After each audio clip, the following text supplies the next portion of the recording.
Assalamualaikum warahmatullahi wabarakatuh. Selamat sore sanak-sanakku semua. Balik lagi di channelnya Peternakan Anak Kampung.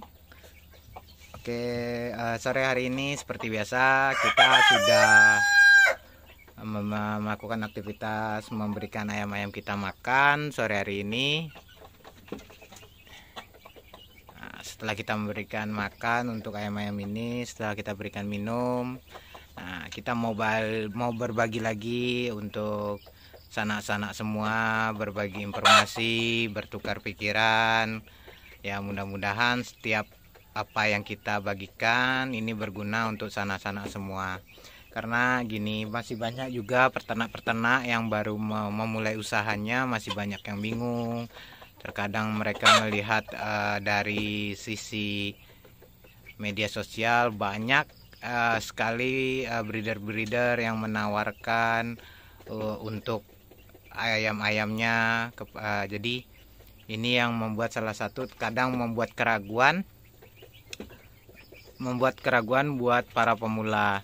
Jadi buat sanak-sanak semua dalam memulai usaha ternak ayam kampung ini, sanak-sanak jangan terlalu dibuat bingung, karena gini, fokuskan sama ayam-ayam yang ada di tempat sanak-sanak terlebih dahulu, karena itu yang memungkinkan sanak-sanak bisa melihat atau bertemu langsung dengan breedernya sendiri, dan sanak bisa berkunjung ke kandangnya, bisa melihat seperti apa kondisi kandangnya, seperti apa ayam-ayamnya, dan sanak pun bisa langsung bertukar pikiran kepada breeder tersebut seperti itu. Dan ketika ada trouble pun nanti di tengah jalan, sanak-sanak bisa berbagi dengan breeder tersebut, tempat sanak membeli bibitnya atau membeli indukannya. Jadi tidak perlu jauh-jauh sanak-sanak ini mendatangkan ayam kalau memang kita masih seorang pemula. Karena gini, ilmunya itu tidak gampang dan tidak mudah juga, tidak gampang dan tidak susah, tapi kalau kita sepelekan itu akan menjadi apa ya, semuanya pasti akan jadi sia-sia. Karena kalau kita tidak tekuni dalam beternak ayam ini, akan banyak kerugian yang akan kita alami seperti itu. Nah, kalau saya sendiri di sini lebih simpel aja dalam memelihara ayam ya sana. Karena dulu saya sudah pernah mengalami yang namanya kegagalan. Jadi saat ini saya belajar dari kegagalan saya. Ya, saya belajar dari pengalaman saya, karena ya itulah ilmu yang lebih gampang ketika kita sudah menerapkan ilmu yang kita dapat, yang kita lihat dari luar dan kita terapkan di sini, cocok atau tidak ya dengan ternak ayam kita. Ya, kalau memang itu cocok kita lanjutkan, kalau memang tidak ya kita stop gitu. Karena kalau kita lanjutkan terus itu akan kalau kita lanjutkan terus itu akan merugikan kita juga ya sana. Makanya belajarlah dari pengalaman dan bacarilah referensi sebanyak mungkin. Terus bukalah wawasan lagi untuk mengembangkan ilmu dalam beternak ayam kampung ini seperti itu. Nah, kalau untuk masalah kadang-kadang banyak peternak pemula yang sudah kebingungan dengan ayam sakit, terhadap ayamnya sakit seperti ini, mereka malah lebih fokus dengan ayam yang sakit dibandingkan dengan ayam yang masih sehat. Jadi kalau simpelnya seperti ini, ketika kita tahu ayam ini terindikasi sakit atau terkena virus atau bakteri, itu kita cepat pisahkan saja, lalu kita lakukan penyemprotan langsung di kandang yang terindikasi ada ayam yang sakit seperti itu. Dan ayam yang kita pisahkan ini tinggal kita kasih jamu-jamuan, kita kasih obat-obatan kalau memang itu. Kalau masih bisa dengan jamu-jamuan atau rempah-rempah seperti kayak bawang putih, jahe atau kunyit atau yang lainnya, ya kita bisa berikan itu dulu. Tapi kalau memang sudah tidak bisa, ya kita coba langsung dengan obat-obatan. Tapi kalau memang tidak bisa juga, karena sepengalaman saya, ketika ayam-ayam ini sudah diberikan obat-obatan dan jamu-jamuan ini tidak juga sehat, ya pasti ayam ini akan berakhir pada kematian seperti itu. Makanya saya bilang, ketika terkadang kita terlampau fokus dengan ayam-ayam yang sakit, dengan tahu-taunya ayam-ayam yang sehat ini tidak terperhatikan oleh kita, dan makanya itu yang akan membuat juga tingginya angka kematian pada ternak-ternak kita sana seperti itu. Nah, jadi alangkah baiknya ketika kita mengalami seperti itu, kita pisahkan saja langsung ayam yang sakit, lalu kita lakukan pembersihan di kandang-kandang yang terindikasi ayam ini terjangkit penyakit atau bakteri. Ya udah, kita semprot dengan disinfektan atau dengan yang lain. Banyak kok ilmu-ilmu peternakan yang sudah dibagikan oleh youtuber media sosial yang lain, karena tidak hanya orang lulusan seorang peternak yang bisa membangun usaha ternak ayam kampung ini, karena saya sendiri pun bukan lulusan dari peternakan. Dan karena saya bisa berbicara seperti ini karena saya sudah mengalami, saya sudah menjalani, saya sudah mengalami hal pahit, hal manisnya dalam beternak ayam ini seperti itu. Ya kalau saya, ketika ada yang sakit ya saya pisahkan. Ketika yang sakit ini saya pisahkan, saya kasih obat-obatan, saya kasih jamu-jamuan. Kalau memang kalau masalah urusan nyawa itu kan berarti sudah kita menunggu takdir dari yang di atas. Nah, yang ikhtiarnya kita, usahanya kita, yaitu kita dengan memberikan obat-obatan, jamu-jamuan, dengan menyemprot kandang, lalu kita membersihkan alas kandang kalau memang kita menggunakan kandang-kandang yang bukan kandang seperti ini. Nah, jadi seperti itu. Dah, ketika ayam yang sudah masih sehat, kita perhatikan dari mulai air minumnya, jamu-jamuannya, lalu dari pakannya, vitaminnya, seperti itu sana. Karena kalau jamu-jamuan atau di sini kita bisa sebut ya sana rempah-rempah lah. Rempah-rempah itu mudah didapat ya. Kalau untuk di Sumatera saya biasanya kalau bikin itu pakai jahe, lalu pakai pakai jahe, lengkuas, lalu kunyit, bawang putih, bawang merah, lalu gula aren.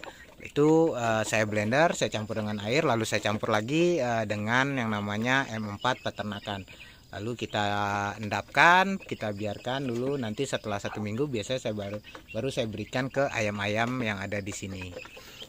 Efek sampingnya untuk induk-indukan ini tidak ada ya sana, karena itu adalah rempah-rempah. Karena ya seperti ini, kalau samalah ibaratkan kalau kata orang seberang, kata orang-orang Jawa, kalau biasa kita meminum rempah-rempah itu akan membuat badan kita jauh lebih sehat, dan itu akan menghilangkan bau badan seperti itu. Dan balik lagi juga kalau untuk ayam berarti kan ini bisa meningkatkan yang namanya imun ayam ini ketika di musim-musim pancaroba, musim hujan atau musim panas, atau yang musimnya terkadang hujan terkadang panas seperti itu.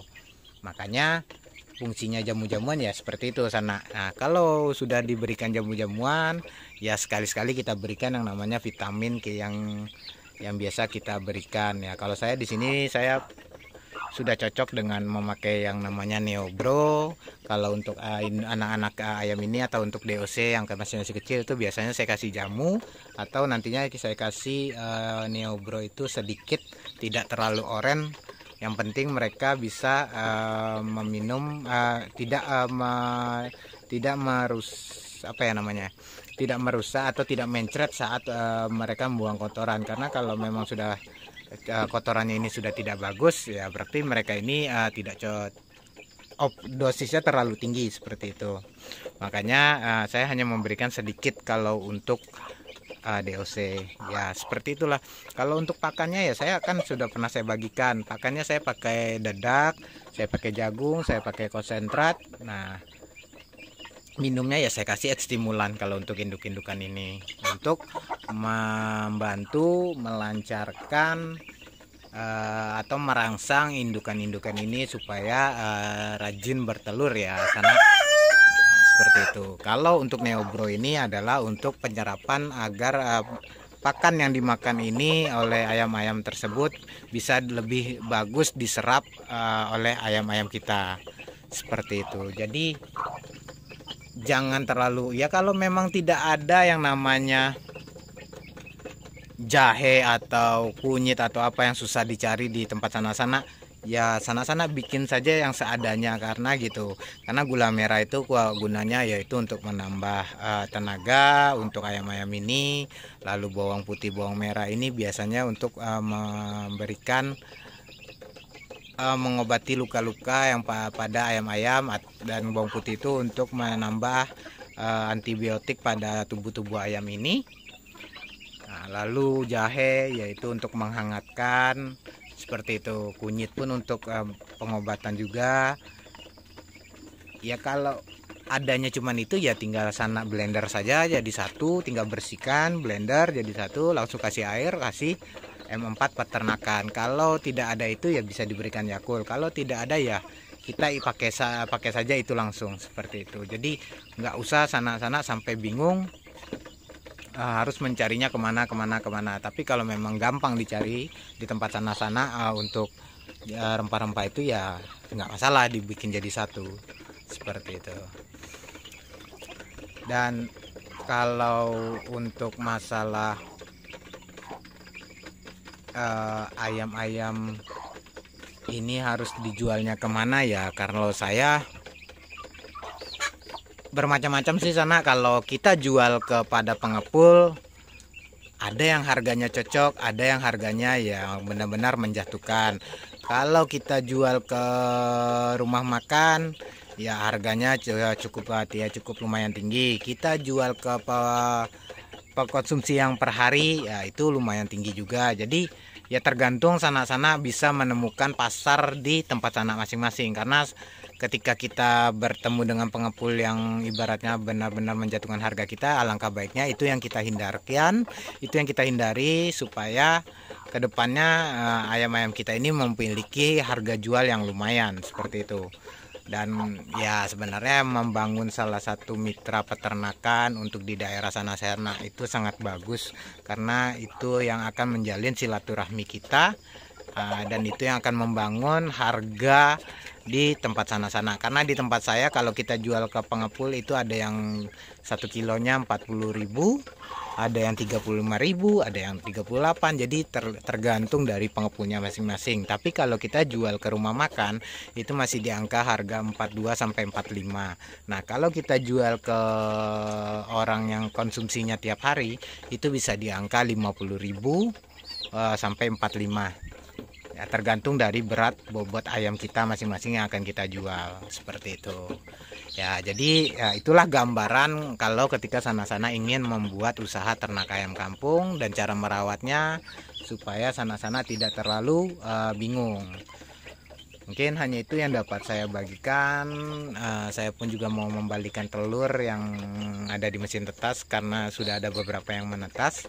Mungkin saya akhiri video kita kali ini. Wabillahi taufiq wal hidayah. Assalamualaikum warahmatullahi wabarakatuh. Sukses terus untuk peternak skala rumahan.